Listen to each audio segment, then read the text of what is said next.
হুম, সালামু আলাইকুম। 14/6/2026 রোজ রবিবার আমরা এসেছি গাইবান্ধা জেলার সাদুল্লাপুর উপজেলার এনায়েতপুর বায়োগ্যাস পল্লীতে। আমি Mohammad Abdur Rahman, biogas sub assistant engineer হিসেবে ইমপ্যাক্ট ফেজ 3 প্রকল্পে উপপরিচালক স্যারের কার্যালয় গাইবান্ধায় কর্মরত আছি এবং আমার সাথে এসেছেন আমার সুযোগ্য সহকর্মী জনাব Mohammad Mahbubul Alam, credit and marketing officer, impact phase 3 প্রকল্প উপপরিচালক স্যারের কার্যালয় গাইবান্ধা। আমরা এসেছি জনাব মোহাম্মদ শহীদুজ্জামান খোকন ভাইয়ের বাসাতে। একটি 105 সিএফটি বায়োগ্যাস প্লান্ট এই বৈরী আবহাওয়ার মধ্যে সম্পন্ন হয়ে গেছে।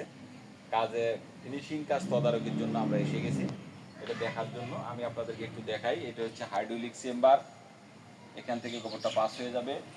হ্যাঁ, এখানে আমাদের ইনলেট আছে, ইনলেটে গোবর দিয়ে গোবর কলঘর থেকে গোবর বের করে এখানে দিবে। তারপরে এখান থেকে আসবে আমাদের এই ডোমে, এখান থেকে গোবরটা গ্যাস উৎপন্ন হয়ে সার্ভিস পাইপ দিয়ে চুলায় যাবে। এইভাবে ওনারা এটা ব্যবহার করবে। গোবর ওনারা কালেক্ট করতেছে। গোবরের যেহেতু প্রথমবার এই ডোমটা পুরোটাই ভরাইতে হয়, সেক্ষেত্রে অনেক গোবরের দরকার হয়। গোবর কালেক্ট করতেছে, অতি শীঘ্রই ইনশাল্লাহ এই বায়োগ্যাস প্ল্যান্টটি উদ্বোধন হয়ে যাবে। ধন্যবাদ আপনাদেরকে, ধন্যবাদ স্যার।